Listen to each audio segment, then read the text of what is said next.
তোমার উপরে দয়া করব। বিশাল এক টুকরা কাগজ দেখলেন, কাগজে লেখা আছে বিসমিল্লাহির রহমানির রহিম। আমার মালিকের নাম, আমার দয়াবানের নাম, মেহেরবানের নাম। এই সমস্ত নাম রাস্তাঘাটে হালাই রাখা যাইবে না। কোথায় রাখবো জায়গা খুঁজে পাইতেছে না, কোথায় রাখবো জায়গা খুঁজে পাইতেছে না। আমার মাথার উপরে রাখতে হবে, নিচে রাখা যাবে না। আমাকে যে আল্লাহ বানাইছেন তিনি তো আমার চাইতে সব চাইতে বড়।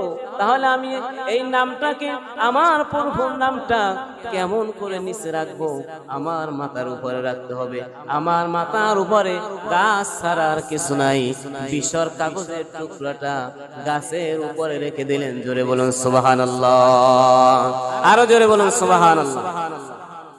আমি তো নিচে, আমাকে যিনি বানাইছেন তিনি তো আমার চাইতে বড়। তাহলে বড়কে তো সম্মান করতে হয়। কথা বলেন ঠিক কিনা? বড়কে তো সম্মান করতে হয়। এখন আমাদের সমাজের মধ্যে সেই সম্মানটুকু এখন আর নাই, উঠে গেছে। কথা বলেন ঠিক কিনা? 99% এখন আর নাই। 1% যদি থাকে, 100%-এর 1% যদি থাকে সম্মান, আর 99% এখন আর বড়দেরকে সম্মান করতে চায় না।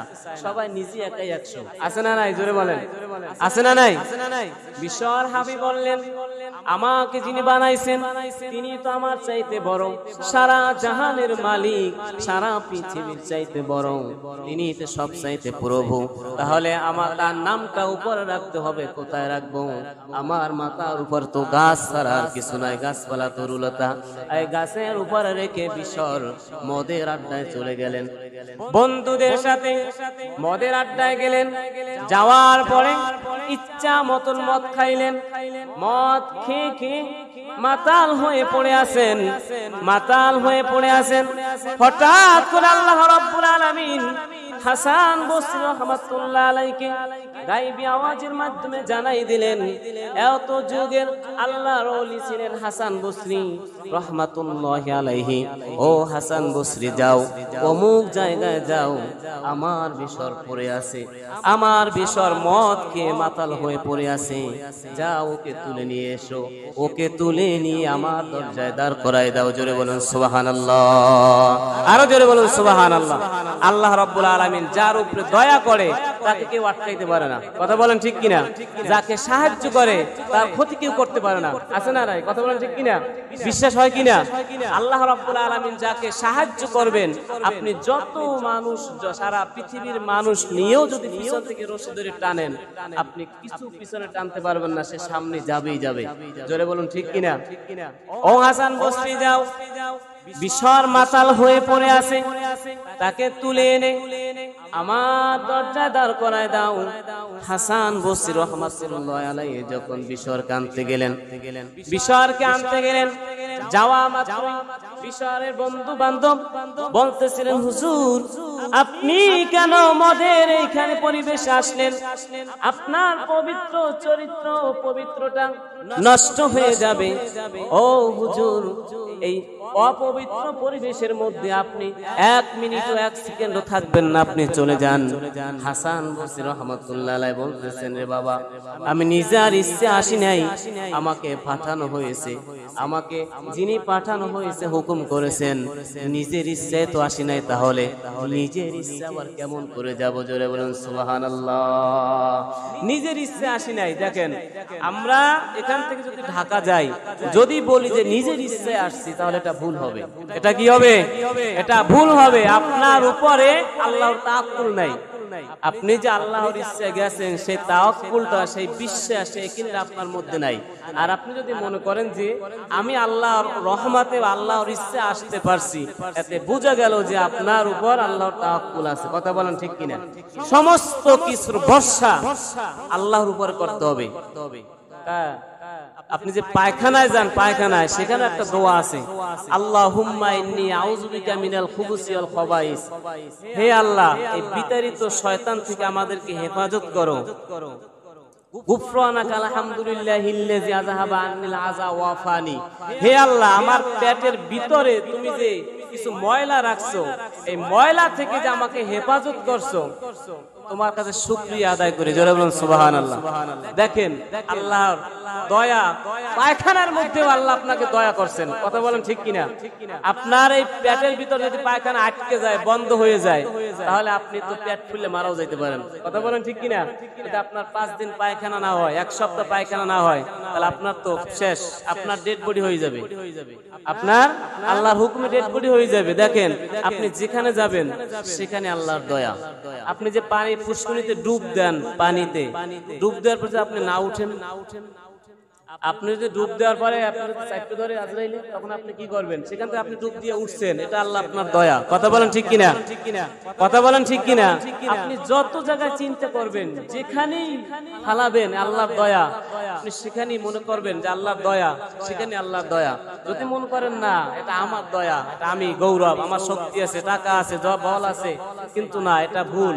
এটা আমরা এই সমস্ত কথা যারা আমরা ধারণা করি, এটা আমরা ভুলের মধ্যে আছি। আল্লাহ পাক রব্বুল আলামিন আমাদেরকে এই ভুল ভাঙার তৌফিক দান করে, জোরে বলুন আমিন। হাসান বসরি রাহমাতুল্লাহ আলাইহি বললেন, আমি নিজের ইচ্ছে আসি নাই, আল্লাহ রাব্বুল আলামিন আমাকে পাঠাইছেন। আল্লাহ যখন হুকুম করবেন যাইতে আমি চলে যাব, নিজের ইচ্ছায় চলে যাইতে পারবো না, আল্লাহর হুকুম হইলে চলে যাব। বিশরকে নিয়ে আসলেন, আসার পরে কিছুক্ষণ পরে হুঁশ ফিরলেন, জ্ঞান আসলেন, আনার পরে বিশর বলতেছেন আমি কোথায়? হাসান বসরি রাহমাতুল্লাহ আলাইহি বলতেছেন আল্লাহ রাব্বুল আলামিন আপনাকে আমাকে উদ্ধার করার জন্য পাঠাইছেন। আপনি মদ খেয়ে মাতাল হয়ে পড়েছিলেন, এই জন্য আল্লাহ রাব্বুল আলামিন আপনাকে নেওয়ার জন্য আমাকে পাঠাইছেন। আর একটা সুসংবাদ আপনাকে জানাই দিয়েছেন, জোরে বলুন সুবহানাল্লাহ। কেমন সুসংবাদ? বিশর শোনার জন্য পাগল হয়ে গেছে, আমার মালিক কেমন করে সুসংবাদ আমার জন্য পাঠাইছেন জানাই দেন। ইয়া বিশরু রাফা'তা ইসমি ফারাফা'নাকা অকয়্যাবতা ইসমি অকয়্যাবনাকা, জোরে বলুন আল্লাহু আকবার। হে বিশর, আল্লাহ রাব্বুল আলামিন জানাই দিয়েছেন, হে বিশর, তুমি যে আমার নামটা উপরে রাখিছো, সম্মান করেছো, আমাকে মর্যাদা করেছো, আমি তোমার নামটা সমস্ত উপরে রাখলাম, আল্লাহ ওয়ালাদের নামের সাথে যুক্ত করে দিলাম, জোরে বলুন সুবহানাল্লাহ। আরো জোরে বলুন না সুবহানাল্লাহ।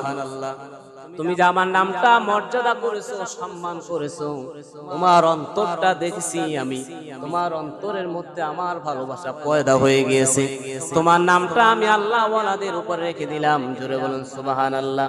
হে বিশর, তুমি যে আমার নামটা উপর রেখেছো, আমাকে বড় মনে করেছো, আমি তোমাকে এমন জায়গায় রেখেছি, সারা পৃথিবীর মানুষ, যত মানুষ কিয়ামত পর্যন্ত তোমার নামটা উচ্চারণ করবে, এই ইতিহাসটা সকলে তুলে ধরবেন। তাহলে বোঝা গেল যে সমস্ত সবার চাইতে তোমার নামটা, তোমার আওয়াজটা সকলের উপরে থাকবে, কথা বলেন ঠিক কিনা? আমরা তো সেই বিশরের মতন হইতে পারি নাই। হে বিশর, তুমি যে আমাকে মর্যাদা করেছো, সম্মান করেছো, আমি তোমাকে এমন ভাবে সম্মান করেছি, এমন ভাবে মর্যাদা করেছি, ময়লা যুক্ত থেকে আমার নামটা তুলে, ময়লার ভিতর থেকে আমার নামটা তুলে পবিত্র স্থানে রেখেছো। গাছের উপরে কোনো নাপাক থাকতে পারে না, বৃষ্টির পানিতে আল্লাহর রহমতে গাছ পবিত্র হয়ে থাকে, পবিত্র জায়গায় উঁচু স্থানে মর্যাদা করেছো আমার নামটা। আমি তোমার অন্তরটাকে ধুয়ে মুছে সাফ করে দিয়েছি, তোমার জীবনের মধ্যে যত পাপ ছিল সমস্ত পাপগুলো সাবান দিয়ে ধুয়ে ধুয়ে মুছে দিয়েছি, জোরে বলুন সুবহানাল্লাহ। তোমার অন্তরটাকে, কলবটাকে আয়নার মতন পরিষ্কার করে দিয়েছি, তোমার নামটা আল্লাহ ওয়ালাদের সাথে বসাই দিয়েছি। ইতিহাস লেখেন ওই জমানায় এত বড় আল্লাহর ওলি হয়েছেন বিশর, লাস্ট আল্লাহ রাব্বুল আলামিন ওই যুগের শ্রেষ্ঠ ওলি বানাই দিয়েছেন, জোরে বলুন সুবহানাল্লাহ।